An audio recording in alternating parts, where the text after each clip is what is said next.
सभी को नमस्ते फिर से। और जो पिछला सत्र था काफ़ी मुझे लगता है सब आ रहे, एक दो बच्चे आ जाएंगे अभी थोड़ी देर में, तो हम लोगों ने थोड़ा समराइज़ किया, थोड़ा समरी में ही इलैबोरेट किया, है ना, बात आपके ध्यान तक पहुंची। तो ऑन है ना, ठीक है। तो कौन सी बात अभी ध्यान में गई? नीपा मैम से शुरू करेंगे, नीपा मैम, और फिर जब त्वेषा आ जाएंगे तब हम आज की बात को अभी शुरू करेंगे। कहाँ ध्यान गया, कैसा चल रहा है, कैसा मन बन रहा है? एनिमल और ह्यूमन का डिफरेंस पहली बार पता चल रहा है। तो animal consciousness and human consciousness. मतलब हम जब शारीरिक बात करते हैं, सेल्स की बात करते हैं, we think of humans as animals, but अभी पता चल रहा है कि despite having similar cell structures we are very different from animals. And in what terms? सही बात है। ये भी एक शोध का विषय आगे जाकर के बनेगा कि सेलुलर स्ट्रक्चर भी एक्चुअली एनिमल्स और ह्यूमंस का सेम नहीं है। इसको बहुत बारीकी से सब अनुसंधान इसमें है। इसीलिए बहुत सारे जब हम एनिमल्स का कोई अंग फिट करने की कोशिश करते हैं ना, नहीं हो पाता। अभी साइंस ये मान रहा है कि हम सब उसी सेल से डेवलप हुए हैं। प्लांट सेल और एनिमल सेल में तो उसने चेंज देख पाया है, डिफरेंस देख पाया है, लेकिन एनिमल सेल और ह्यूमन के जो सेल्स है ना, उसमें भी डिफरेंस है। वो आगे आके सब दिखेगा उसको। वो एनिमल सेल्स और प्लांट सेल्स से हम मेडिसिन्स बनाते हैं, उसके ऊपर एक्सपेरिमेंट भी होता है। हाँ, और वो सक्सेसफुल रहा तो हम अपने ऊपर कर लेते हैं। क्यों कर लेते हैं? क्योंकि अपने आप को एनिमल समझते हैं। लीजिए, और उसका जबकि साइड इफेक्ट हमको दिखता ही है, दिखता है ना। Even if it is working on plants and animals, it might और might not work on human beings. नहीं, इफेक्ट तो ऐसा लाइक हम जब डॉग बाइट होता है तो एआरवीज लेते हैं, तो एआरवीज तो वो मंकी के वो ब्रेन टिश्यूज के ऊपर जो सेल है उससे सक आउट करके वो एआरवी बनता है, और उसके बाद हमें दिया जाता है। अदरवाइज उसका रिवर्स इफेक्ट वो हाइड्रोफोबिया तक जा सकता है और डेथ भी हो सकता है अगर डॉग बाइट का एक्सट्रीम पर होगा। हाँ, पर आई डोंट अंडरस्टैंड कि ये आप जो बोल रहे हो कि एनिमल का जो सेल हम लेके हम इंजेक्ट कर रहे हो, तो वो मुझे ये पता नहीं है। हाँ, ये अभी एंटीजेन्स जो होते हैं उनके सेल के, they are different from ours, but it is also true for two different humans. Like आपका ऑर्गन मेरे बॉडी में अगर आप डालोगे तो वो फिट हो, ये जरूरी नहीं, रिजेक्ट हो जाता है ऑर्गन। ऑर्गन तो डिनाई कर देगा क्योंकि सब कुछ चेक करना है। एंटीजेन्स डिफरेंट है on the surface. Same goes for animals. कभी आप एनिमल का ऑर्गन अगर डालने की ट्राई करेंगे तो उसके एंटीजन सरफेस पे अलग है, तो हमारा बॉडी उसको रिजेक्ट कर देगा। Now we are trying to genetically modify, हाँ, and create animals that are similar to humans, जिनके ऑर्गन्स को हम एक्चुअली निकाल के डाल सकते हैं। जब प्रैक्टिकल कर रहे थे 12th साइंस में, तो हमें हमारे टीचर ने बोला गया था कि फ्रॉग का बॉडी से ह्यूमंस के जैसा का बहुत कंपैरेटिवली इक्वल कुछ को छोड़ दिया सिमिलर होता है, तो बहुत कुछ इक्वल है। अरे वैसे तो हम लोग 50% केला है, आपको पता है ना। 50% जीन हमारा केले के साथ मैच करता है। मंकीज 98। तो ये तो जीन्स जो है वो वहाँ से, एवोल्यूशन एक चीज़ है, लेकिन एवोल्यूशन के एक मोमेंट आता है जहाँ पर सेल में कुछ चेंज आते हैं। ये सब आप जब अध्ययन करोगे ना तो आपको ये स्पष्ट होगा। ठीक है, चलिए और बताइए। तो फिर हम आगे रखेंगे, त्वेषा का इंतज़ार कर रहे हैं, तब तक और बताएं और किसका कहाँ ध्यान गया। अंकिका कुछ बताएंगे? हाँ, कहीं पर भी ध्यान समराइज हुआ था, तो मतलब जो पहले बोला वही कि जीव चेतना से मानव चेतना पर अब आना है, और मतलब अब ये है कि मैं ये चीज़ भी दूसरे लोगों को बताऊँगा। मैंने वो देखा कि if the whole Earth is united we can revive everything. हाँ, इट इज़ बेटर टू नहीं, मैंने एक फ्रेज सुना था, it's like it's easier to turn Earth into Earth than turn Mars into Earth. So true. It is easy to turn Earth into Earth than Mars into Earth. हम क्या attempt कर रहे हैं भाई, है ना। चलो अंकिका। मैम अभी तो बस ये रिकैप ही था, तो ज़्यादा कुछ तो लास्ट क्लास का ही करा, मेरे को ज़्यादा कुछ बोलना नहीं अभी। पर समझ में आया जो मैंने बोला? ठीक है, चलो एक फंडा क्लियर हुआ कि सिर्फ मेरे समझ से ही सब सही है, हाँ तो वो भी थोड़ा डिफिकल्टी थोड़ा रहेगा। वो बना ही सामने रहेगा। वाला भी इतना एडजस्ट हो पाए, वो समझने की कैपेसिटी रख पाए, तो hold together, walk together and do something together. अरे वाह। तो देखो भूमि मैम की बात को मैं लिखती हूँ, सबका साथ सबका विकास। सबका साथ सबका विकास। अकेले अकेले नहीं चल पाएंगे, इस यात्रा को अकेले कर ही नहीं सकते हैं। जानते हैं, मैं यहाँ से जाऊँगी ना आज शाम को, तब हमारे पास यहाँ पर 6 लोग ऐसे हो गए हैं जो मेरे अब अहमदाबाद में नए मित्र बन गए हैं। ठीक है ना, मैं ठीक कह रही हूँ? हम आएंगे तो आपके पास आ सकते हैं ना फ़ोन करके कि हम आए, आपके घर आना है, मुझे बुलाएंगे मुझे? मुझे ये पता है, हमने 6 मित्र नए बना लिए। अब ये जो 6 मित्र हैं, ये मेरे परिवार का मतलब बड़ा स्वरूप हो गए, एक्सपांड हो गया मेरा फैमिली। ठीक है, तो इतना ये अगर नहीं समझ में आया ना, तो आपको फिर नहीं समझ में आया, जीवन विद्या फिर समझ में नहीं आया, है ना? तो सबका साथ तभी सबका विकास। सबका साथ में चारों अवस्थाएं आई हैं। तो जीवन विद्या एक चीज़ कहती है, जीने दो और जियो। अभी तक हम जानते हैं क्या सुनते आए हैं? जियो और जीने दो। जियो और जीने दो ये कहता पहले अपना देखो, बाकी बाद में। हर जगह इवन ट्रेनिंग भी ऐसे दे देते हैं, फर्स्ट यू हो हाँ, है ना? तो हमको असल में ये बताया ही नहीं जा रहा है सबके बारे में सोचना है। देयर इज नथिंग रॉन्ग, मतलब वो देखिए, वो एक सिचुएशनल स्थिति है। क्या हुआ बेटा, मिला आपको परमिशन? हाँ, कोई बात नहीं, इट्स ओके।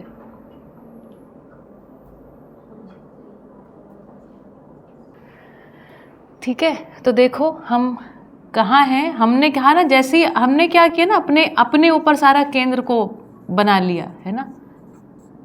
तो ये कहाँ से आ रहा है पता है? सुरक्षा, ये सर्वाइवल में हम फंस जाते हैं, सर्वाइवल। तो जब सर्वाइवल का ही, क्योंकि सर्वाइवल का वो भी ट्रेनिंग है ना, अपना मास्क, सब सर्वाइवल का ही ट्रेनिंग है। सर्वाइवल क्या है? जीव चेतना। ऐसी व्यवस्था करना कि सर्वाइवल के नौबती ना आए, केवल सेलिब्रेशन हो, इसको कह रहे हैं अस्तित्व में व्यवस्था। ये जो मैंने पहले दिन साइकिल बनाया था ना, शिक्षा, संस्कार, न्याय, सुरक्षा, उत्पादन कार्य, विनिमय कोश और स्वास्थ्य संयम, इसको कह रहे हैं व्यवस्था, इसको कह रहे हैं विश्वास। ये है सर्वाइवल से ट्रस्ट की तरफ गति। ट्रस्ट या फियरलेसनेस। फियरलेसनेस तभी आएगा जब अनडिवाइडेड सोसाइटी है। अगर जो हमारी सोसाइटी डिवाइडेड है, आप फियरलेस हो नहीं सकते। और फियर का होना ही सर्वाइवल इंस्टिंक्ट है, फियर का होना ही जीव चेतना है। हमको फियर से मुक्ति चाहिए, फियर से मुक्ति के लिए कार्यक्रम है। ठीक है, अब इस डिटेल में जाने की हमको सहूलियत नहीं, अपने पास 2 ही सेशन बचे हैं। मैं आपके सामने एक बहुत बड़ी बात अब अगले 2 सत्रों में रखने चाह रही हूँ। ऐसी बड़ी बात जो सुन करके ना, इसलिए मैं चाहती थी त्वषा जरूर बैठे इसमें, जो एक ऐसी बात है जहाँ पर पूरा साइंस फ्रेटर्निटी, जहाँ पर पूरा स्पिरिचुअलिटी जिस चीज़ को ताक रहा था, ये समझ में आए, और जो समझ में आया नहीं है, आज उसकी बात अब आपके सामने रखने जा रही हूँ। ठीक है, चलिए ऑन है एवरीथिंग? ठीक है, तो अब जो हम टॉपिक लेंगे वो है मध्यस्थ दर्शन के अनुसंधान। मध्यस्थ दर्शन मतलब देखना। तो किसने देखा है? श्री ए नागराज जी ने देखा है। प्रणेता हैं इस दर्शन के श्री ए नागराज जी। बाबा जी आदि शंकराचार्य के परंपरा से आते हैं, उनके परिवार परंपरा से आते हैं, और उनके पास कुछ प्रश्न थे। उन प्रश्नों को मैं आपको दिखाती हूँ। तो उन्होंने सभी वेदों आदि का अध्ययन करने के बाद, जब वेदों का अध्ययन हो गया, उन्होंने कहा कि कुछ उनके प्रश्न हैं, उनके प्रश्न जो है ना, उत्तरित नहीं हुए। क्या प्रश्न है पहले लिखती हूँ। कहा गया, ब्रह्म सत्य, जगत मिथ्या। तो जो अभी तक उपलब्ध दर्शन वेद शास्त्र हैं उसमें ये बात का उद्घोष है, ब्रह्म सत्य जगत मिथ्या। फिर कहा गया है ब्रह्म से जगत की उत्पत्ति होती है। ठीक है, ऐसा कहा गया। ये तो हम सब ने भी सुना ही हुआ है, बच्चों ने नहीं सुना होगा कोई बात नहीं, हमने तो बड़े लोगों ने तो सुना है। उन्होंने एक प्रश्न ये खड़ा किया, ब्रह्म से जगत की उत्पत्ति होती है, तो जैसे अस्तित्व में यदि हम देखते हैं तो नीम से नीम, गाय से गाय होता है। ठीक, ब्रह्म यदि सत्य है तो जगत मिथ्या कैसे? Question mark. ये प्रश्न है, लॉजिकल प्रश्न, और उन्होंने इस प्रश्न का उत्तर सभी से मांगा, कोई भी इस प्रश्न का उत्तर नहीं दे पाया। उनके गुरुजी महर्षि रमन और ऐसे बहुत सारे लोगों से वो मिले, मिलने के बाद जब उत्तर उनको नहीं मिला, लोगों ने कहा तुमको इसका उत्तर खुद खोजना पड़ेगा, ये तुमको मिलेगा समाधि में, ऐसा उनको कहा गया। बाबा जी सन 1950 में अमरकंटक में, मतलब ये कहानी तो मैं बहुत शॉर्ट में सुना रही हूँ, कहानी विधिवत सुनाएंगे लेकिन बाद में। 1950 में बाबा जी जो है अमरकंटक आ गए। अमरकंटक नर्मदा नदी का, अमरकंटक नर्मदा नदी का उद्गम स्थान, वहाँ पर उन्होंने तपस्या किया। 1970 के समय उनको समाधि हुई। बाबा जी कहते हैं लेकिन ये जो प्रश्न था ब्रह्म से जगत मिथ्या कैसे, समाधि की स्थिति तो हुई लेकिन उनके प्रश्न का उत्तर नहीं आया। तो पतंजलि योग सूत्र में समाधि हुआ है तो उनको ये डाउट चला गया कि मुझे समाधि हुआ है कि नहीं हुआ है, क्योंकि ज्ञान तो नहीं हुआ। अच्छा, उनका एक ये प्रश्न नहीं था, उनके ऐसे 4 प्रश्न थे। उनके और भी प्रश्न थे, जैसे परंपरा में कहा गया है ब्रह्म ही बंधन और मोक्ष का कारण है।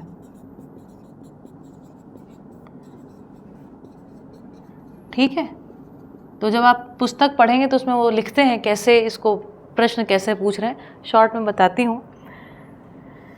कह रहे हैं ब्रह्म ही बंधन और मोक्ष का कारण, तो इसमें ऐसे बोलते हैं कि जो माया है ना वो आच्छादित कर लेती है जीव को, है ना, उसके कारण से वो बंधन में चला जाता है ना। तो वो बाबा जी कह रहे हैं अगर ब्रह्म को आच्छादित कर देती है माया, तो माया जो है ब्रह्म से सुपीरियर हो गई, है ना। तो इस तरीके का उन्होंने आर्ग्यूमेंट किया है आगे, है ना। और ब्रह्म को क्या ज़रूरत थी, है ना, उसको पहले फंस जाता है फिर उसमें से निकल आता है। इस तरीके से इस doing this argument logically, short में इतना ही, है ना। तो ब्रह्म ही बंधन और मोक्ष का कारण है, ऐसा कहा गया। वो कह रहे हैं कैसे, ये नहीं समझ में आ रहा है। ठीक है, तो लोगों ने कहा भैया तुमको समाधि करनी पड़ेगी, इन बातों के उत्तर हम नहीं दे पाएंगे। क्यों? क्योंकि उससे पहले के जो सभी साधक हैं वो क्या कह रहे हैं, ज्ञान जो है वो क्या है, अव्यक्त है, अनिर्वचनीय है ना।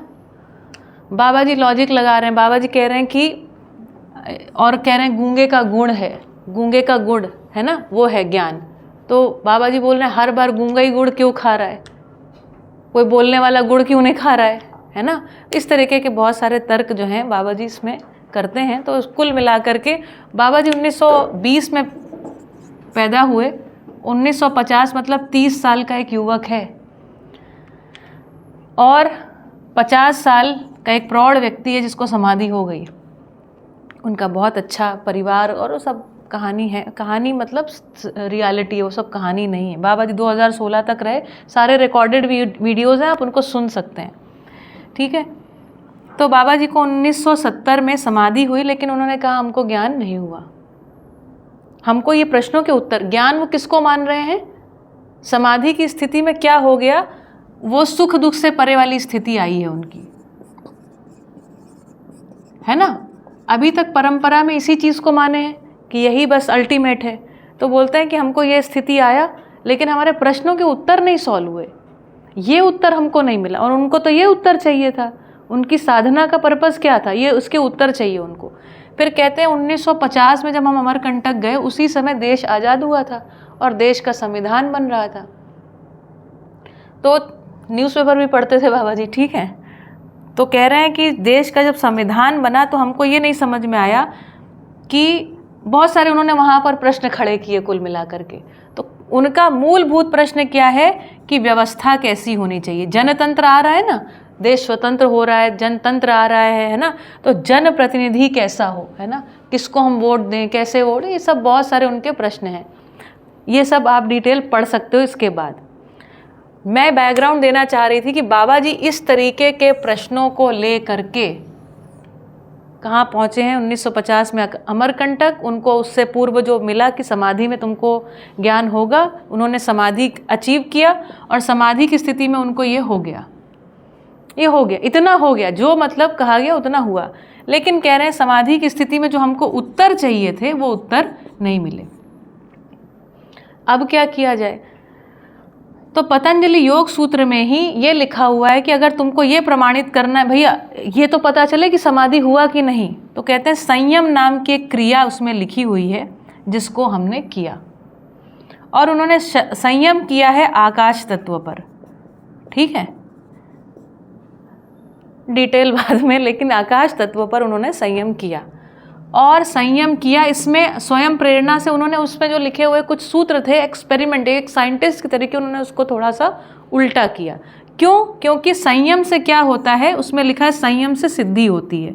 बाबा जी को सिद्धि नहीं चाहिए थी, ज्ञान चाहिए था। अब उसके आगे और कुछ लिखा भी नहीं है क्योंकि अल्टीमेट चीज़ इसी को माना गया है। तो उन्होंने क्या किया, जो उसमें प्रक्रिया है ना उसको थोड़ा सा उल्टा दिया एज ए साइंटिस्ट ना, मतलब जिसको कहते हैं एफर्ट किया। तीन ही चीज़ों का क्रम है, उस तीन चीज़ों के क्रम को उन्होंने उल्टा कर दिया, दूसरा एक चीज़ ट्राई किया, और वो कहते हैं हमको ज्ञान हुआ। उन्होंने प्रकृति से अध्ययन किया। क्या किया? कैसे ज्ञान हुआ? अध्ययन विधि से ही ज्ञान हुआ। अध्ययन विधि से ज्ञान हुआ मतलब वो एक एक वस्तु को एज इट इज़ उन्होंने उस स्थिति में जा कर के देखा है। इसको कहा दर्शन। और इस दर्शन के फलस्वरूप कुछ अनुसंधान निकल कर के सामने आए, और अब वो अनुसंधान बेसिकली इन सभी प्रश्नों के उत्तर हैं। और वो प्रश्नों के उत्तर इतने अद्भुत हैं कि आदमी को, हर एक मानव को तृप्त करते हैं। तो बाबा जी ने जब ये सब कुछ ज्ञान उनको उपलब्ध हुआ तो कहते हैं हमको इसके बाद ये समझ में आया, ये मेरे अपने की पूंजी नहीं है, ये तो पूरी मानव जाति के लिए है। तो उन्होंने इसको बांटना शुरू किया, और बांटने के क्रम में पहले छोटी सी एक किताब लिखी, फिर थोड़ी बड़ी लिखी कि लोगों को समझ में आए। तो ऐसे करते करते 12 किताबें उन्होंने लिखी हैं। 12 किताबों के अध्ययन के लिए आपको कोई ना कोई व्यक्ति चाहिए होगा जो समझा होगा। आप किताब पढ़ के नहीं समझ पाओगे, क्योंकि यहाँ पर परंपरा का मतलब कुछ और, समाधान का मतलब कुछ और। इस तरीके से एक परिभाषा संहिता, उन्होंने एक डिक्शनरी लिखी है ताकि आपको नए अर्थ समझ में आए। और नए अर्थ समझने के बाद आपके लिए जिसको हम कह रहे हैं, जिसको अभी तक आदर्शवाद मतलब जो आइडियलिज्म है ना, जो अभी तक सो फार जो स्पिरिचुअलिटी वाला एस्पेक्ट रहा है, वहाँ पर रहस्य और जो साइंस है ना, जो भौतिकवादी क्वांटम फिजिक्स वगैरह की जो चर्चा करते हैं, अधिकतम जगह पे उसको एक नाम देते हैं ब्लैक वॉल। उस मिस्ट्री को आगे सॉल्व नहीं कर पा रहे हैं, उसको ब्लैक वॉल बोलते हैं वहाँ पर। ठीक है, वो सारी मिस्ट्रीज जो हैं सॉल्व हो जाती हैं। ठीक, तो मध्यस्थ दर्शन इस अनुसंधान को प्रस्तुत कर रहा है पूरी मानव जाति के लिए। जो आप ब्रह्म सत्य जगत मिथ्या, इसमें मुझे ऐसा लगता है कि अगर जगत मिथ्या है तो इट इज अ स्टोरी है ही है। be true. It is false. अभी मैं आपको पूरा रखती हूँ और उसके बाद आपको यहाँ पर सामने रख दूंगी कि ये चीज़ निकाली है, आप खुद ही जांच के देख लीजिएगा ऐसा है कि नहीं। पॉज कर दीजिए। धन मतलब उस एक, वो समझ में आ गया। मोक्ष मतलब उसके बाद संसार से आर पार अपन निकल गए। हाँ, ज्ञान मिला मतलब उसके अंदर ट्रांसफर हुआ, जैसे अभी आपको ज्ञान मिल रहा है, मतलब वैसे नहीं, उसने कुछ प्रोसेस किया, ऐसा कुछ नहीं हुआ। हाँ, जैसे अभी हम लोग देखते हैं ना, एंजल्स के 2 पंख देखते हैं, पीछे एक हैलो देखते हैं, ये सब कुछ नहीं हुआ। सामान्य व्यक्ति, उसके आचरण में परिवर्तन हो गया, ये हुआ। क्यों? क्योंकि उनको दुख अच्छा नहीं लगता। वहाँ पे कभी किसी ने डिस्क्राइब थोड़ी ना करा मेडिटेशन का कौन सा स्टेज होता है। हाँ, किया है बेटा, अभी तो आपने पढ़ा नहीं है ना, सब किया है। भारतीय परंपरा में बहुत शोध हुआ है ना। 6-7 तो दर्शन लिख दिए हैं लोगों ने, 8-9 दर्शन है भाई, बौद्ध और जैन मिला लें तो 8 दर्शन है, और 9वां ये, बहुत लंबा शोध है, ठीक है। और आपकी जो शिक्षा होती है ना, उसके कोर में दर्शन ही रहते हैं। कौन है? अच्छा, जो जैसा देखा वैसे ही चालू। जैसे मैंने अभी बताया था ना, वो डायलेक्टिक मटेरियलिज्म, उस दिन त्वेषा बोल रही थी, मैंने कहा आप देखो पूरा आपका एजुकेशन उसी पे बेस्ड है, पूरा एजुकेशन। आप उसको थोड़ा सा देखिएगा, एजुकेशन में जो भी इज़म्स होते हैं ना, इज़म्स के बेस पे ही पूरा एजुकेशन डिज़ाइन होता है। जिस इज़म को कोई हम मान लेते हैं, उसके आधार पर पूरी शिक्षा व्यवस्था। तो पहले आदर्शवाद को माना, तो आदर्शवादी शिक्षा व्यवस्था, जो गुरुकुल परंपरा बोलते हैं ना, वो आदर्शवादी शिक्षा व्यवस्था है। उसमें भी जिसको हम 64 कलाएं बोलते हैं, वो सब क्या है जानते हैं? युद्ध की कला। अब युद्ध की कोई कला है? युद्ध कोई मानवीय कला है? अपन है ना, ये डिस्कशंस ऑफ कैमरा बाद में। इधर भौतिकवाद में भी ऐसा ही सब, जितना हम पढ़ रहे हैं ना, साइंस, पता चला कोई बन गया रॉकेट इंजीनियर, क्या कर रहे हैं उसके बाद? युद्ध के सामान बनाओ। ऐसे ही तो सब बड़े बड़े साइंटिस्ट क्या लगे हुए हैं, DRDO का साइंटिस्ट, ये साइंटिस्ट, वो साइंटिस्ट, युद्ध के कार्यक्रम। सबसे बढ़िया पगार होती है उन्हीं लोगों की, सबसे बढ़िया सैलरीज, उनका बढ़िया सम्मान, ऐसे लोग हैं। पूरी मानव जाति चूँकि टेरिटोरियल माइंडसेट में फंसी हुई है ना, पूरा कार्यक्रम, हम पूरी ऊर्जा को युद्ध के लिए लगा रहे हैं। ये हालत है हमारी, ठीक है। इसको मैं अब करती हूँ। तो मैं कुल मिला करके थोड़ा सा बैकग्राउंड देना चाहती थी कि ये देखिए कितने, एक 30 साल का युवक, उसको ये प्रश्न परेशान कर रहा है। कितनी अद्भुत तरीके से उन्होंने इन चीज़ों को पढ़ा होगा और पढ़ के ये प्रश्न निकाला होगा। जब मैंने इसको पहली बार सुना तो मुझे लगा ये प्रश्न मुझे क्यों नहीं हुआ, और ये प्रश्न कितना सटीक है ना। दूसरी बात, हमको ये समझ में आया कि ये ब्रह्म क्या वस्तु है, ये हमको नहीं पकड़ में आ रहा है। ब्रह्म क्या है, सत्य क्या है, ये सब कहाँ पकड़ में आ रहा है? ऐसा नाम ही है बस केवल, है ना। इसी तरीके से आत्मा अजर अमर अविनाशी है, ऐसी बहुत सारी बातें, ठीक। ये सारी बातें हम लोग थोड़ा थोड़ा सुनते रहते हैं, कान में पड़ती रहती हैं, लेकिन अपने को पता कुछ नहीं है, समझ कुछ नहीं आता है। इस पर सोचते ही नहीं। सोच भी ले, सोच के भी देखिए क्या कर लेंगे। जैसे मैंने कहा, जैसे कोई चीज़ अबूझ चीज़ है ना, पहेली को कितना भी आप देखते रहेंगे सुलझा नहीं पाएंगे। सॉल्यूशन देखेंगे तब ध्यान में आता है, अच्छा ये है चीज़, आपको वो तो चाहिए ही, ठीक है। तो अब मैं अनुसंधानों को रखती हूँ, और ये पूरा मध्यस्थ दर्शन के अनुसंधान का आशय है रहस्य मुक्ति। पूरी मानव परंपरा को रहस्य से मुक्त करना। जब कह रहे हैं ना ज्ञान अव्यक्त है, अनिर्वचनीय है, बाबा जी कह रहे हैं ऐसा नहीं है। ज्ञान व्यक्त है, वचनीय है। व्यक्त होता है जानते हैं कैसे? मानवीय आचरण से, ह्यूमेन कंडक्ट से ये व्यक्त हो जाता है कि ज्ञान है। इनह्यूमेन कंडक्ट यही व्यक्त करता है कि ज्ञान नहीं है। ज्ञान अभी तक अव्यक्त रहा, इसका ये भी मतलब है कि अभी तक किसी को ह्यूमन कंडक्ट ध्यान में आया नहीं। ये कंक्लूड हो सकता है, खैर, है ना। तो मध्यस्थ दर्शन का अनुसंधान रहस्य मुक्ति के लिए है। तो आइए, और बाबा जी क्या बोलते हैं, आम आदमी इसको समझेगा। कैसे बोलते हैं इसको? ये इतना अद्भुत है ना, और मैं मतलब बहुत मुझे मज़ा आती है। कहते हैं अज्ञानी, विज्ञानी और ज्ञानी,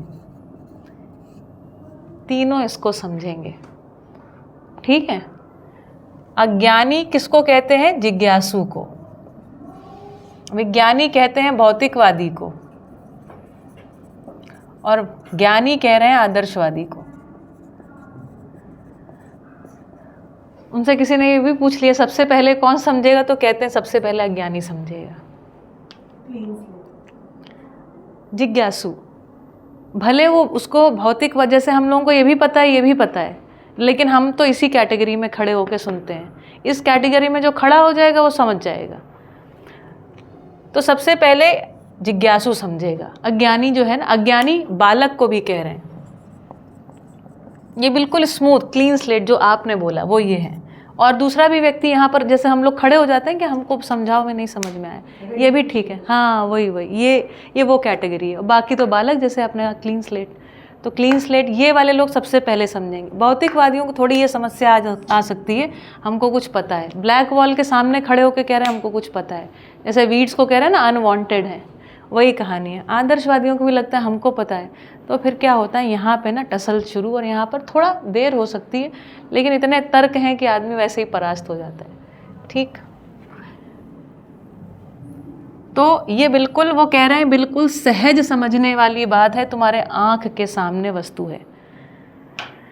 आइए देखते हैं, ठीक है, बैठ के आराम से दिखाती हूँ आपको। चलो देखते हैं। तो पूरे अस्तित्व का दर्शन करने वाले हम, इसका नाम है मध्यस्थ दर्शन सह अस्तित्ववाद। तो बाबा जी कह रहे हैं देखो इस अस्तित्व में तुमको क्या वस्तुएं दिखाई पड़ती हैं।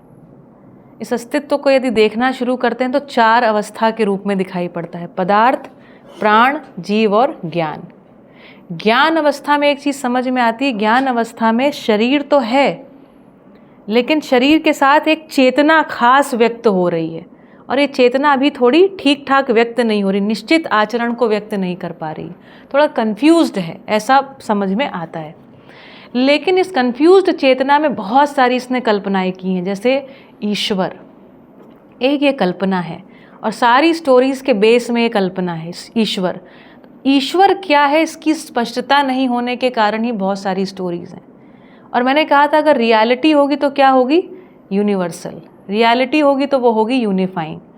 ठीक, तो इस अस्तित्व को जी चेतना हियर इज सोल, हाँ, चैतन्य पक्ष जो भी कॉन्शियसनेस, ऐसा कुछ। अभी मैंने यहाँ पे वर्ड, अभी मैं वर्ड डिफाइन करूँगी थोड़ी देर में।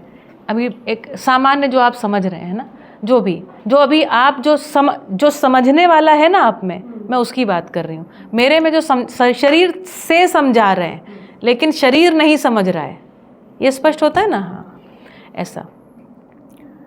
तो 4 अवस्थाएं दिख रही हैं, पदार्थ, प्राण, जीव और ज्ञान अवस्था। ठीक, उसमें शरीर और शरीर का एवोल्यूशन हुआ, जीव अवस्था से, जीव अवस्था इवॉल्व हुई प्राण से, और प्राण जो है वो पदार्थ से। पदार्थ को यदि देखा तो क्या दिखाई पड़ने शुरू होते हैं, यौगिक, अणु, परमाणु। इतना दिखता है, इतना समझ में आता है, बहुत ध्यान से सुनिए। परमाणु दिखाई पड़ते हैं, और परमाणु किससे मिलकर के बनते हैं, कुछ अंशों से, जिन अंशों को आप लोग बोलते हैं इलेक्ट्रॉन, प्रोटॉन, न्यूट्रॉन, ऐसे कुछ आप नाम देते हैं। आपको यहाँ पर ये ध्यान दिला दूं कि इलेक्ट्रॉन, प्रोटॉन, न्यूट्रॉन अपने आप में कुछ नहीं, मतलब अलग अलग नहीं होते हैं, लेकिन साइंटिस्ट ने उनको नाम दिया है। अगर कोई इधर जा रहा है तो उसको कुछ नाम दिया, किसी का डायरेक्शन कुछ और है तो उसको कुछ अलग नाम दिया है। तो इस तरीके से नेगेटिवली चार्ज, पॉजिटिवली चार्ज, ऐसा बोला है ना। जैसे हम लोग इसमें ऐसे बोलते हैं ना, positive x axis, negative x axis.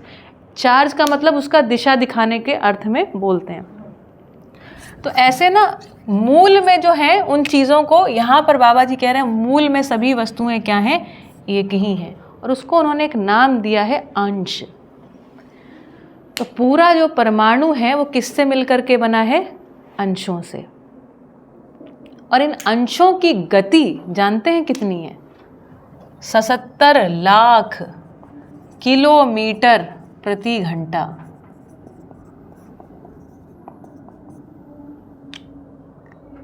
आपकी गाड़ी 60 किलोमीटर प्रति घंटे पे चलती है, 120 पे चलती होगी, ज़्यादा से ज़्यादा 200 पे चलती होगी, इतनी स्पीड है। ये है सूक्ष्मतम चीज़, इसको हमने देखा सूक्ष्मतम। और अभी साइंस वाले लोगों को इतना तो पता ही, सभी इलेक्ट्रॉन्स लगातार जो हैं वो गति कर रहे हैं इतनी स्पीड से।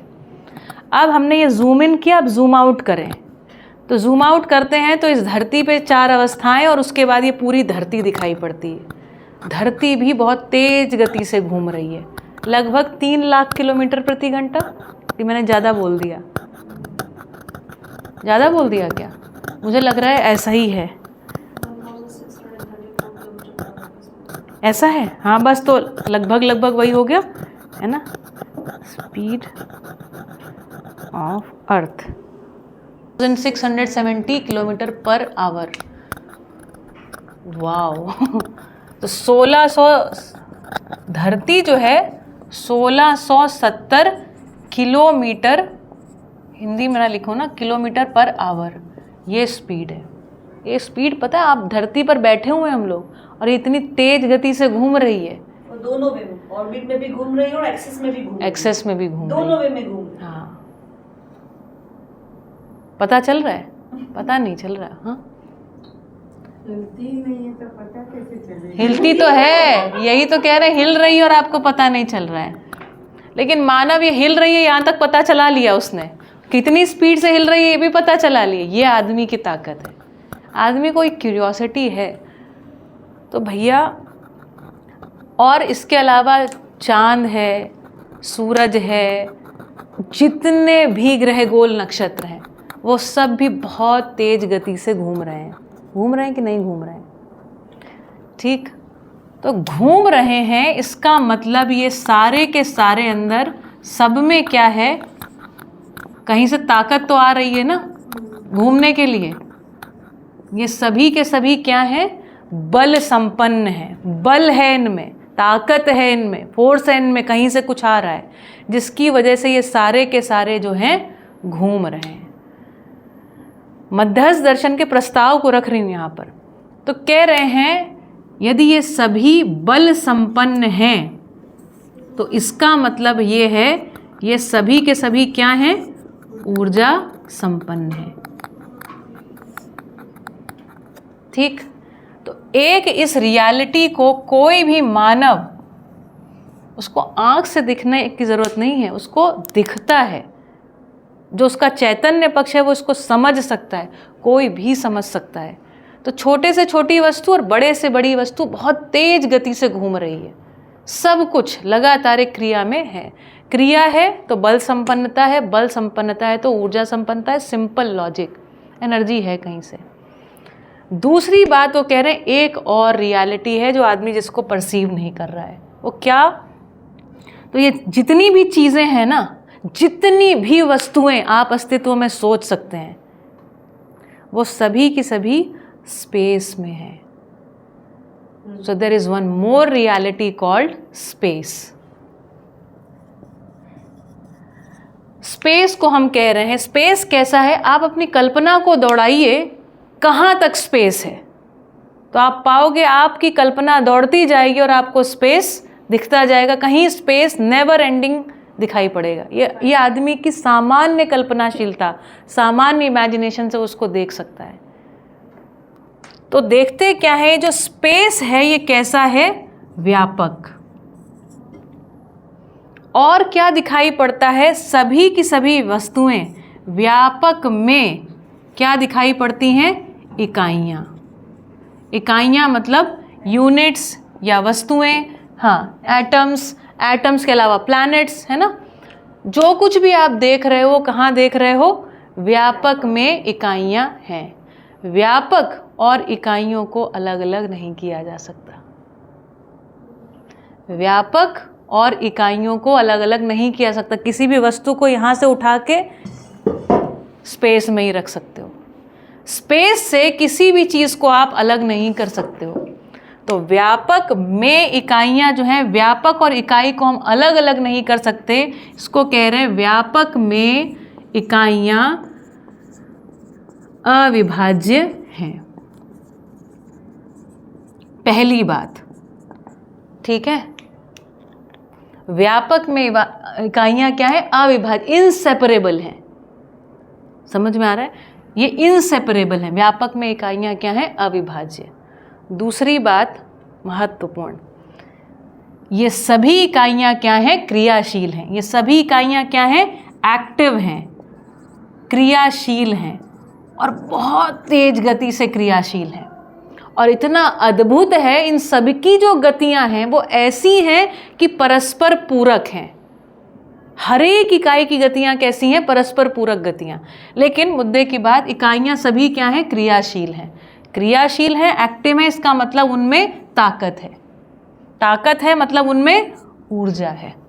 तो कह रहे हैं जो व्यापक है ये दिखता कैसा है? खाली स्थान जैसा। मध्यस्थ दर्शन कह रहा है खाली स्थान खाली नहीं है। व्यापक स्थान जो है ये खाली नहीं है। खाली स्थान खाली नहीं है। क्या है ये बता रहा है, ऊर्जा स्वरूप है।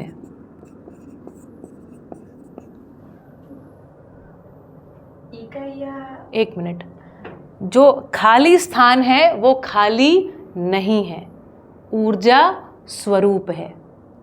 ठीक, और ये सारी जो इकाइयां हैं इसमें खाली स्थान में डूबी हैं, भीगी हैं, घिरी हैं। ये एक शब्द का इस्तेमाल किया, डूबी हैं, भीगी हैं, घिरी हैं। इसके लिए एक हिंदी का शब्द होता है संपृक्त। इमर्स्ड है, उसमें घिरे को क्या बोलते हैं, सोक्ड है, सराउंडेड है। They are like that. Atom में भी जब देखा है ना तो बहुत सारा 99.99% क्या दिखाई पड़ा है, खाली स्पेस। यस, अभी देखा, जितना जहाँ तक देख लिया है आदमी ने, फिजिकली देख लिया है, ये सभी संपृक्त हैं। तो स्पेस, ये जो खाली स्थान है, ये ऊर्जा स्वरूप है। और इकाइयाँ क्या हैं, ऊर्जा में डूबी, भीगी, घिरी होने के कारण ऊर्जा संपन्न है।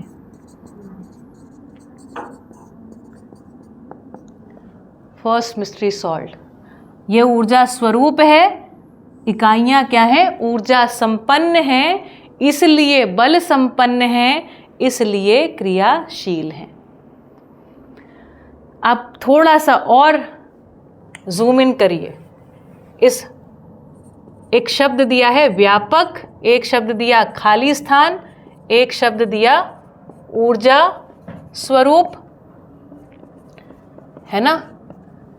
इस व्यापक महिमा को और देखें तो क्या दिखता है, ये पारदर्शी। पारदर्शी है, पूर्ण पारदर्शी। यही क्या है महिमा, पारदर्शी। इस व्यापक की एक और महिमा है, ये पारगामी है, मेरे आर पार है, मैं इसमें आर पार चले जा सकता हूँ। पारदर्शी है, पारगामी है। ठीक, ये सदा एक सा भासमान है। भासमान है मतलब हमको फील होता है, वी कैन फील कि हमको एक सदा सदा एक सा भासमान है। इसमें कुछ जोड़ा नहीं जा सकता, कुछ घटाया नहीं जा सकता। इस व्यापक खाली स्थान में ना कुछ जोड़ सकते हो, ना कुछ इसको हटा नहीं सकते हो। तो व्यापक जो है वो कैसा है, पूर्ण। ऐसी सत्ता जिसमें कुछ जोड़ नहीं सकते, जो कुछ हटा नहीं सकते, उसका एक नाम दिया है पूर्ण। भाषा में कहा है इसको पूर्ण। ये अपने आप में निरपेक्ष ऊर्जा है। निरपेक्ष और सापेक्ष ऊर्जा का कंसेप्ट ऐसा है, जिसका कारण सिद्ध ना हो उसको निरपेक्ष बोलते हैं। जिस ऊर्जा के लिए कारण सिद्ध हो उसको सापेक्ष बोलते हैं। रिलेटिव एनर्जी है ना, निरपेक्ष ऊर्जा है। जो सदा सदा एक सा भासमान है उसको एक और शब्द दिया गया है परंपरा में, सत्य। पूर्ण, जिसमें सब कुछ है, सारा ऐश्वर्य मतलब इस पूरे एग्जिस्टेंस को हम बोल रहे हैं ऐश्वर्य। सारा ऐश्वर्य किसमें है, इस स्पेस में है। सारा ऐश्वर्य जिसमें है, उसी के लिए एक और संज्ञा दी गई है, ईश्वर।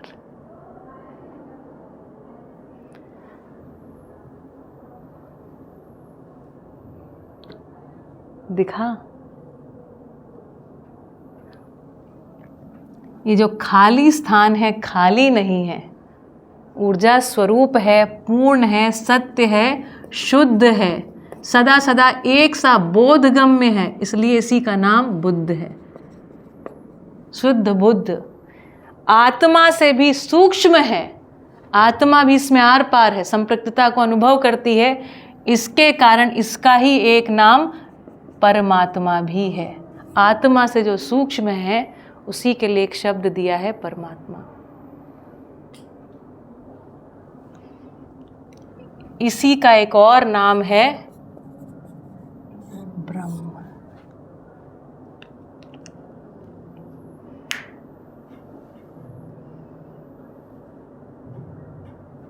हुए ईश्वर दर्शन?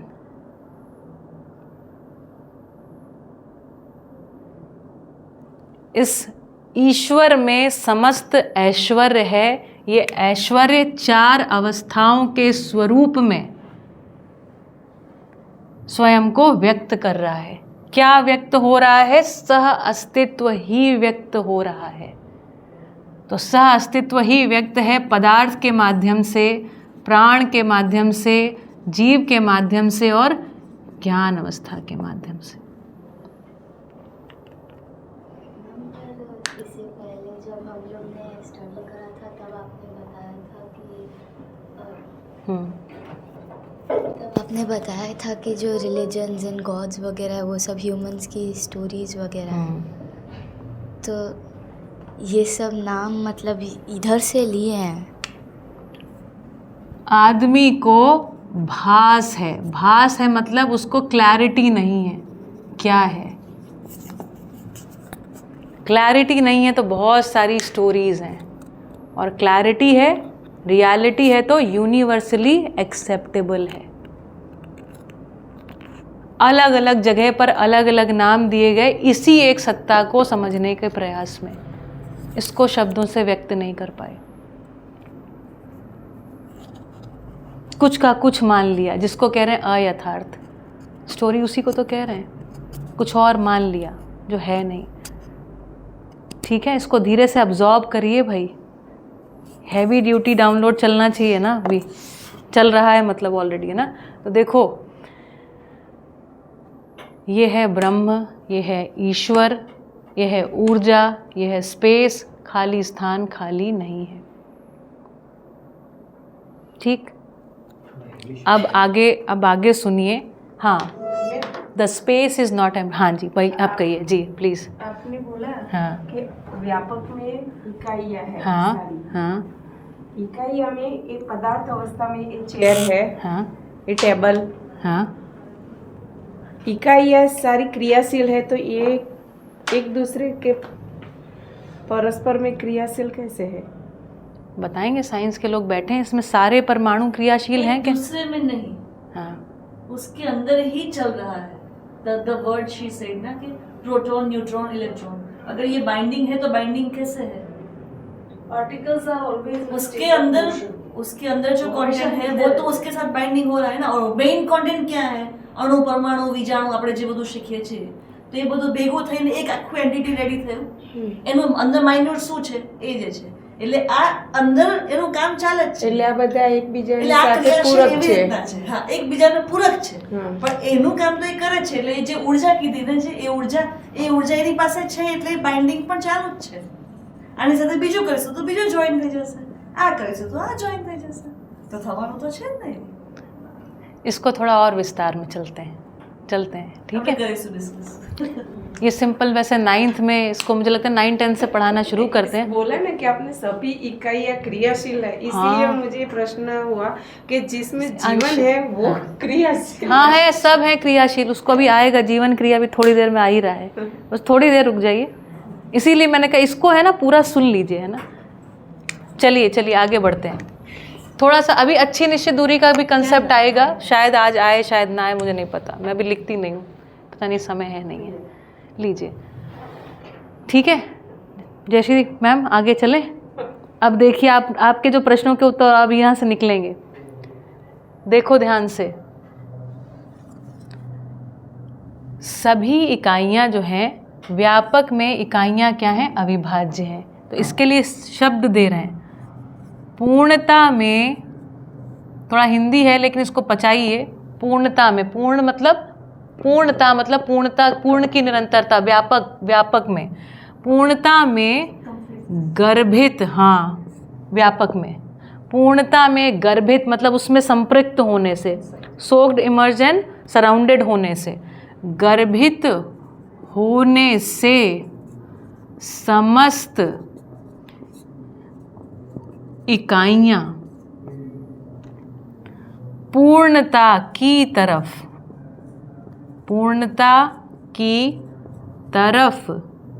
गतित हैं।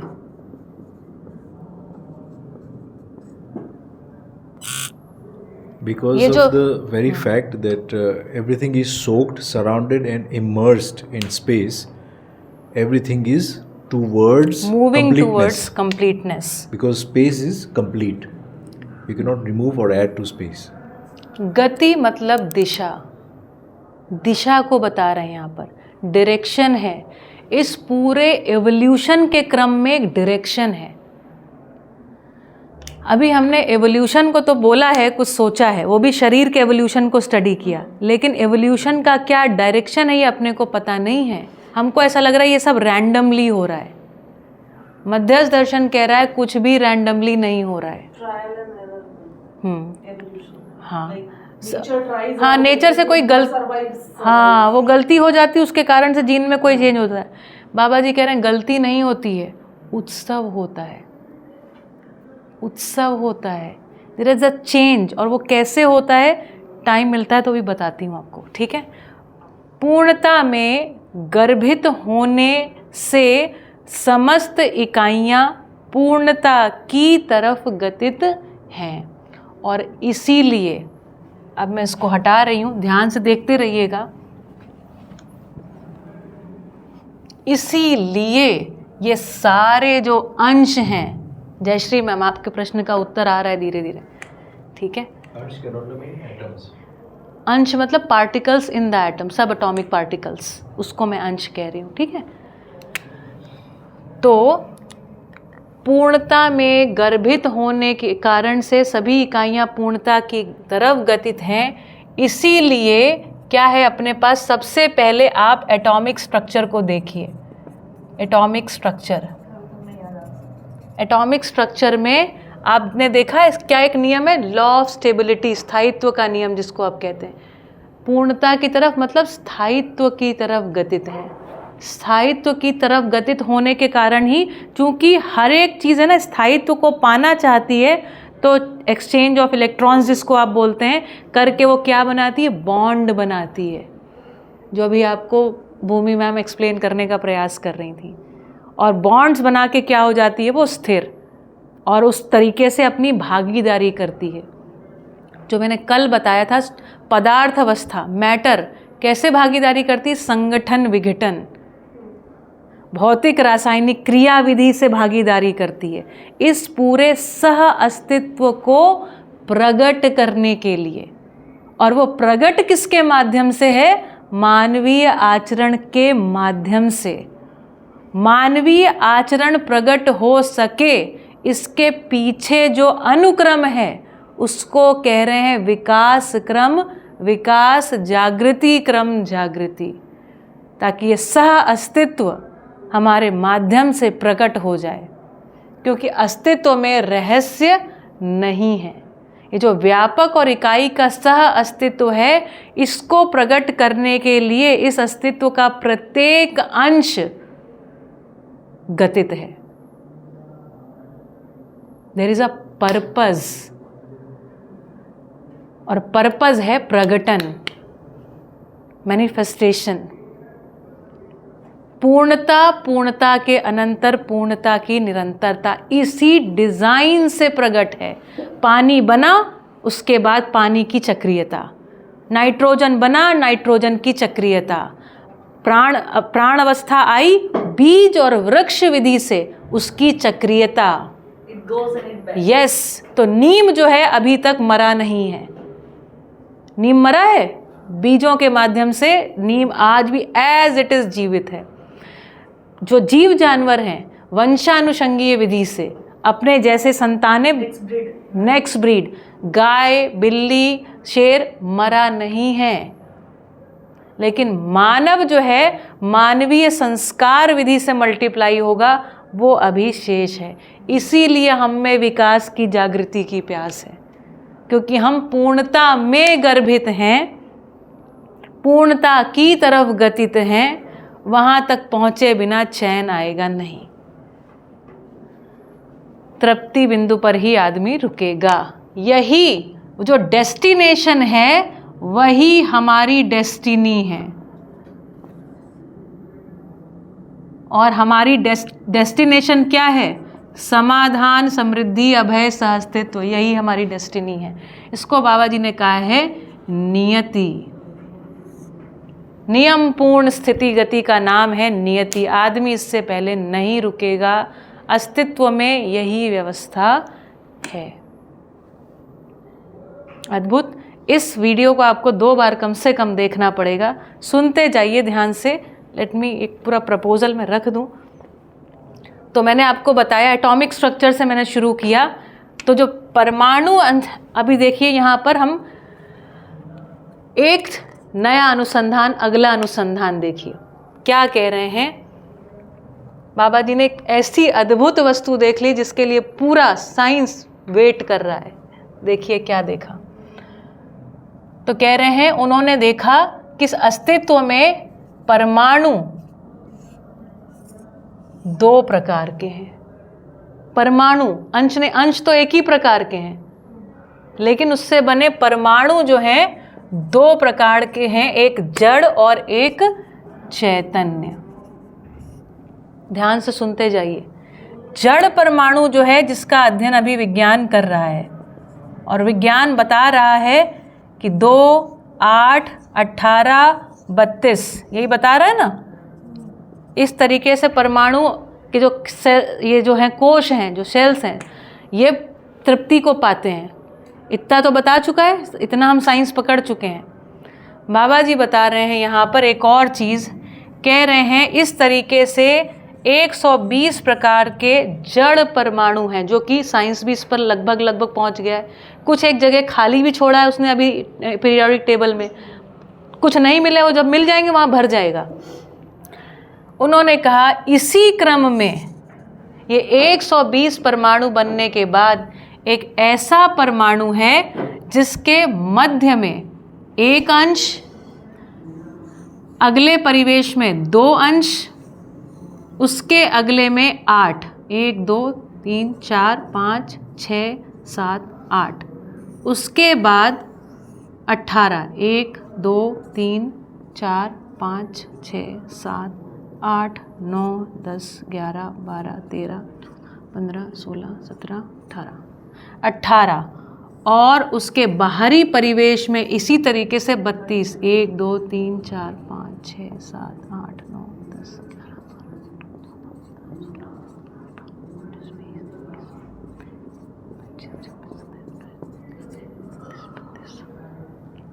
मध्य में 1, बाहरी परिवेश में 2, 3 2 8 18 और 32 अंश हैं। ये एक ऐसा परमाणु अस्तित्व में है जो स्वयं स्फूर्त से, इसका जो है गठन ये हो गया है पूरा। इसको नाम दिया गठन पूर्ण परमाणु। साइंस यहाँ पर है, सारी जड़ परमाणुओं का अध्ययन कर रही है, और ये परमाणु एक ऐसा परमाणु है जो परमाणु है वो अपनी जगह पर क्रियाशील रहते हैं, अपनी लंबाई चौड़ाई ऊंचाई में उनकी एक्टिविटी दिखाई पड़ती है। ये एक ऐसा परमाणु है जो अपनी लंबाई चौड़ाई ऊंचाई से ज़्यादा क्रियाशील है। इसको उन्होंने नाम दिया है जीवन परमाणु, और यही चैतन्य पक्ष है हमारा। यही हमारा चैतन्य पक्ष है जिसके बारे में मैं बात कर रही हूँ। हम भी एक परमाणु है, गठन पूर्ण परमाणु, जिसको नाम दिया जीवन। अब मैं इसको नाम दूंगी जीवन परमाणु।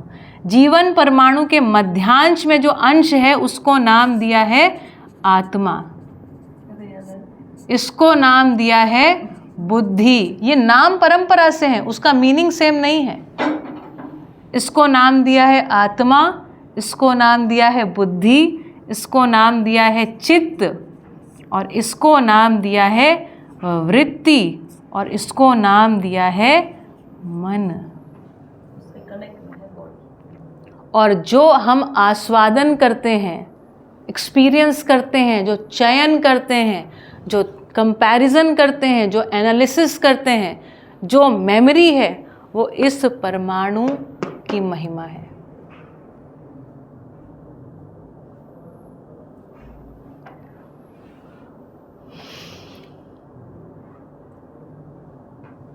अब्जॉर्ब कीजिए। पहले सबसे व्यापक ब्रह्म को रहस्य मुक्त, उसके बाद जीवन को रहस्य मुक्त। और जीवन में आत्मा, यहाँ पर जो आत्मा है, उसका मन, वृत्ति, चित्त, बुद्धि से ये कभी भी विभाजित नहीं हो सकती है, क्योंकि ये कैसा है? गठन पूर्ण है। इसको दुनिया की कोई ताकत अलग नहीं कर सकती। इसलिए ये अक्षय बल, अक्षय शक्ति संपन्न है। इसलिए इसके साथ ही अजर है, इसको कोई जला नहीं सकता। अमर है, इसको कोई मार नहीं सकता। इसका कभी विनाश नहीं होगा। ये अजर, अमर, अविनाशी क्या वस्तु है अस्तित्व में? ये है बॉडी और आत्मा दोनों को मिला के जीवन। जीवन मानव के रूप में है। अजर, अमर, अविनाशी। हम कितना भी सोचें, कितना भी चाहें, कभी हमारे में सोचने की शक्ति, कभी हमारे में चाहने की शक्ति कम ही नहीं होती। बीमार हैं तो भी सोच विचार चल ही रहा है। वो एक्टिवेट रहता है। ये इस बात का ये व्यावहारिक प्रमाण है। इसको हम महसूस कर सकते हैं, इसका अध्ययन कर सकते हैं। यहाँ से शुरुआत है। आप ही हम सब चैतन्य जीवन परमाणु हैं, जो अपने आप को व्यक्त कर रहा है। और व्यक्त कैसे कर रहा है? इस शरीर के माध्यम से। ये शरीर क्या है जानते हैं? भौतिक और रासायनिक, फिजिको केमिकल रिएक्शन का जो हाईएस्ट फॉर्मेट हो सकता था, वो है हमारा ह्यूमन ब्रेन। यह है ह्यूमन ब्रेन, भौतिक और रासायनिक क्रिया की सर्वोच्च विकसित इकाई, that is human brain. Human brain के थ्रू ये व्यक्त हो रहा है। और इसके आने में इस अस्तित्व के कण कण का योगदान है। ये मिट्टी, मणि, धातु, हवा, पत्थर, पेड़ पौधे, जीव जानवर के आए बिना ये बन नहीं सकता था। ये एक अनुक्रम है, एक एवोल्यूशन का एक प्रोसेस है। उसके बाद समझ का एक प्रोसेस है। यथार्थ ज्ञान, ज्ञान स्वरूप क्या है? सह अस्तित्व, व्यापक और इकाई की अविभाज्यता। ये सह अस्तित्व मानव के माध्यम से व्यक्त होगा। इसीलिए हमें अखंडता की अपेक्षा है। क्योंकि हम इस अखंड में संपृक्त हैं और हमसे इसे व्यक्त होना है। इसलिए न्याय की जो याचना है ना, न्याय की अपेक्षा, ये परस्परता में समझने से और जीने से मानव क्या होता है? तृप्त होता है। तो अखंड समाज, सार्वभौम मानसिकता की कामना इस गठन पूर्ण परमाणु में है, जिसको एक और नाम दिया है क्रियापूर्णता। क्रियापूर्णता का मतलब है जो न्याय की याचना है, सही कार्य व्यवहार की इच्छा, मतलब चारों अवस्थाओं में संतुलन बना रहे और इसकी निरंतरता बनी रहे। ये जब हमारी मानसिकता में या हमारी समझ में आ जाता है, इसको बोलते हैं क्रियापूर्णता या अनुभव बोध बोलते हैं इसको बोलते हैं शिक्षा से संस्कार हुआ। और ऐसा जीना जिससे चारों अवस्थाओं में संतुलन, खुशहाली सदा सदा बनी रहे। एक और पूर्णता अस्तित्व में है जिसको बोलते हैं आचरण पूर्णता, इसकी निरंतरता। आचरण पूर्णता, वसुधैव कुटुंबकम, अखंड समाज, सार्वभौम व्यवस्था और ऐसा होने के बाद इसकी निरंतरता, इसको बोल रहे हैं आचरण पूर्णता। जिसको कहा धरती स्वर्ग हो, मानव देवता हो, धर्म सफल हो और नित्य शुभ हो। ये है धर्म की सफलता और नित्य शुभ होना। यह है आचरण पूर्णता, धरती के स्वर्ग और मानव के देवता होने का कार्यक्रम, नित्य निरंतर सुखी वर्तमान रहने का प्रपोजल, उसके लिए अध्ययन पूर्वक क्रिया पूर्णता, मानसिकता विकास, जिसको हम कह रहे हैं मानव चेतना, और उसके फलस्वरूप हम ये चीज़ हैं देवता।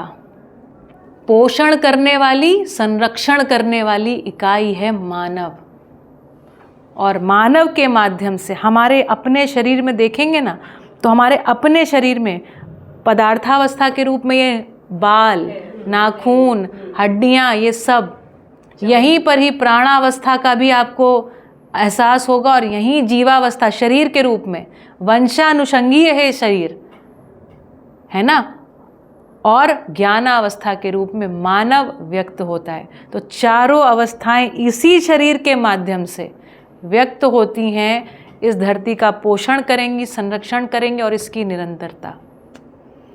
ये कुल कार्यक्रम है, इसको कह रहे हैं समाधान, समृद्धि, अभय, सहअस्तित्व। ये है मानव लक्ष्य। नमस्कार। Now you can rotate the camera to that side. प्रकृति में आवर्तनशीलता है, आवर्तनशीलता, इसको पकड़िए, लय प्रलय नहीं है। ये बहुत माइन्यूट डिफरेंस है। अभी हम क्या कह रहे हैं, लय प्रलय। इसको रखूं? कितना टाइम हो गया? ठीक है, थोड़ा रखते हैं। તમે સાંભળ્યું નહીં, એ જતું નથી રહ્યું, એમાં એવોલ્યુશન એના કરતા બેટર ફોર્મ આપણા માટે રેડી કર્યું. हाँ કઈ જતું રહ્યું જ નથી. हाँ, જે છે એના કરતા બેટર આપણને મળી રહ્યું છે. That's vote she said. देखिए, जितनी जो 4 अवस्थाएं हैं ना, उसमें हमने गुण को देखा अभी तक, चाहे साइंस है चाहे कहीं और, इतना ही देखा। उसके बनने को देखा, बिगड़ने को देखा, तो क्या समझ में आया? ये नाशवान है, मिथ्या है।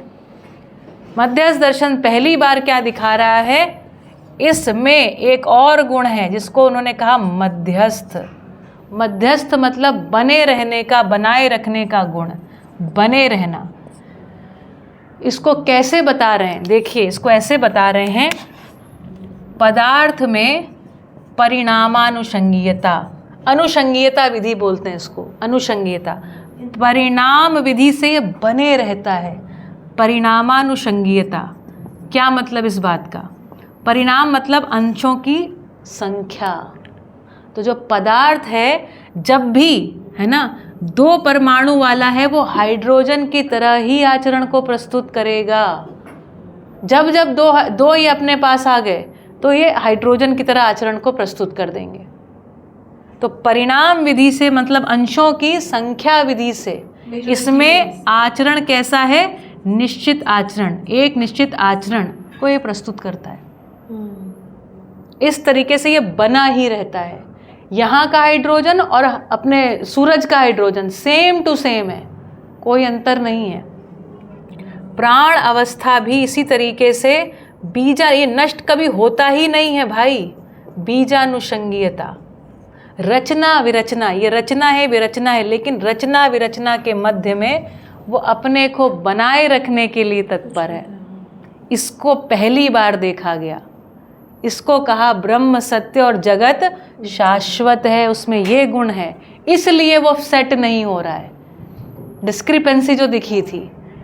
और इसी तरीके से जो अपना जीव है, वो वंश परंपरा से, वंशानुषंगीयता बोलते हैं इसको, और वंशानुषंगीयता विधि से अपने आप को एज इट इज़ बनाए हुए, इसमें कोई अंतर नहीं आ रहा है। और अगली जो यहाँ पर अगली बात जो समझ में आ गई, ज्ञान अवस्था जो है वो किस विधि से? संस्कार अथवा सही सटीक समझ विधि से अपने आप को इस धरती पर सदा सदा बनाए रखेगी। गठन पूर्णता के बाद क्रिया पूर्णता, और क्रिया पूर्णता के बाद आचरण पूर्णता, इस विधि से बनाए रखेगी। संस्कारानुषंगीयता, और संस्कार कहाँ से आएंगे? शिक्षा विधि से।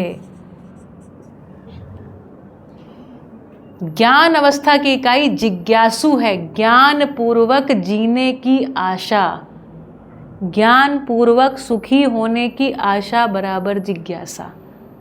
हर मानव जिज्ञासु है।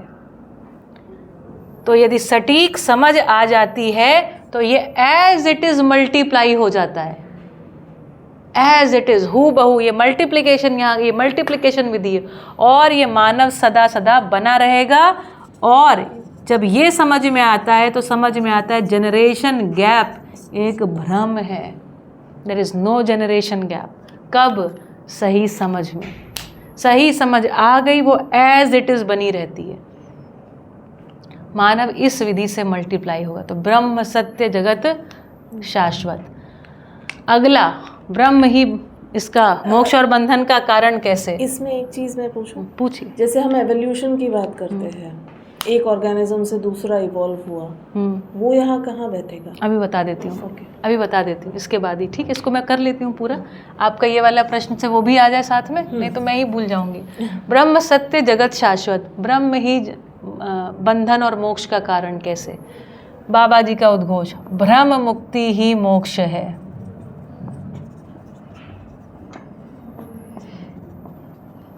अगली बात, मोक्ष मुक्ति नहीं है, तृप्ति है। ब्रह्म मुक्ति मतलब यथार्थ ज्ञान। आदमी ऐसे जीना चाहता है। सही अंकिका? थोड़ा हैवी तो है, आई नो, लेकिन ये ठीक लग रहा है। जो मैं बोल रही हूँ वो ठीक लग रहा है, इतना पर्याप्त है। हमको भी पहली बार कुछ समझ नहीं आया था। आपको ठीक लग रहा है? जी। बाकी जो संविधान और व्यवस्था का जो प्रश्न था वो तो मैंने थोड़ा सा बताया था आपको कि वो कैसे होगा। अब आपका प्रश्न है, ठीक? इसका फोटो निकालने का वैसे कोई औचित्य नहीं है, वीडियो ही देखना पड़ेगा आपको, इसमें कुछ समझ नहीं आएगा। मैं थोड़ा और रखती हूँ जनक, थोड़ा भले लंबा हो जाए। नीपा मैम ने जो प्रश्न पूछा, इतना बढ़िया प्रश्न है वो, और जब मुझे समझ में आया तो मुझे लगा वाओ, ये अस्तित्व क्या बढ़िया चीज़ है ना? नहीं तो अभी तक पूछते थे काहे को दुनिया बनाई। द सेम, ठीक है? तो बाबा जी कैसे धरती के प्रगटन की ही कहानी है, जिसको मानव अभी तक जानना चाहता रहा है। मानव जान ही क्या रहा है? धरती उसको समझ नहीं आ रही कैसे बनी, कहाँ से। तो कह रहे हैं यहाँ कोई बनाने वाला नहीं है, धरती में कोई क्या बोलते हैं, कर्ता, क्रिएटर नहीं है, प्रगटन है। ठीक है? और भौतिकवादी दृष्टिकोण से इस प्रगटन को पहचाना भी गया। तो वो कैसे बता रहे हैं? ये जो पदार्थ अवस्था है,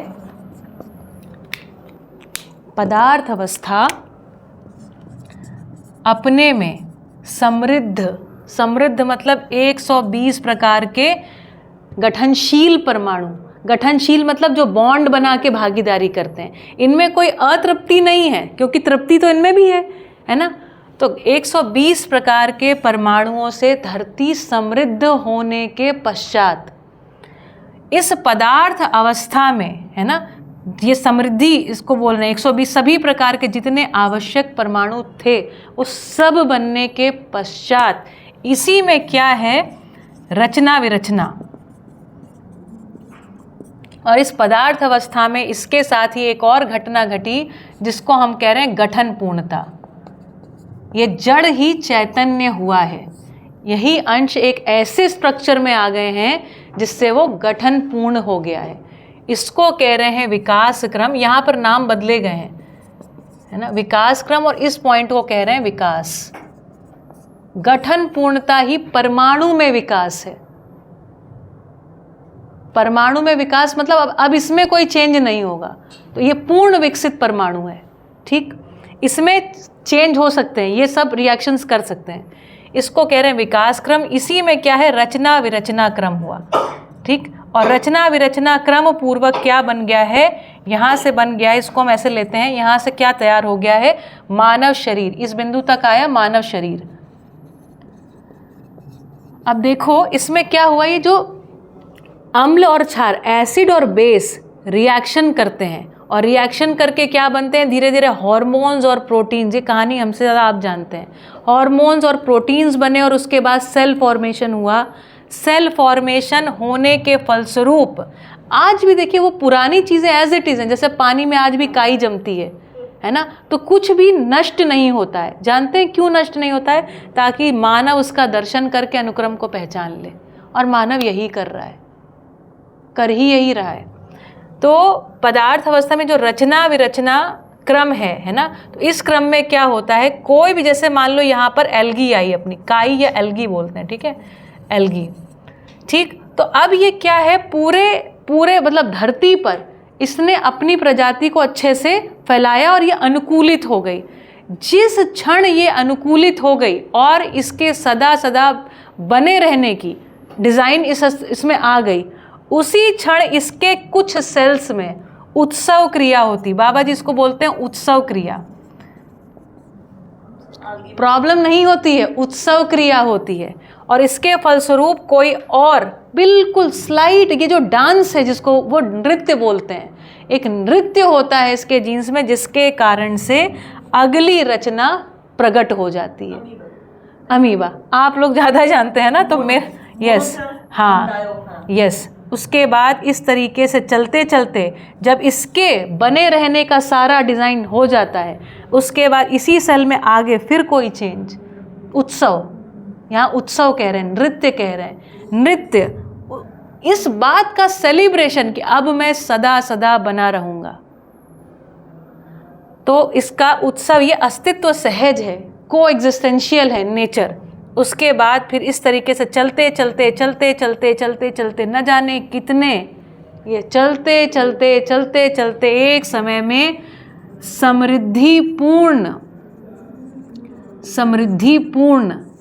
मेधस तंत्र, ऐसा बाबा जी बात बोलते। मेधस तंत्र मतलब ब्रेन, और ये होते होते होते होते फिजिको केमिकल रिएक्शन होते होते एक ऐसा मेधस तंत्र तैयार हो गया जिससे जो गठनपूर्ण जीवन है ये अपने संकेतों को प्रसारित कर सके।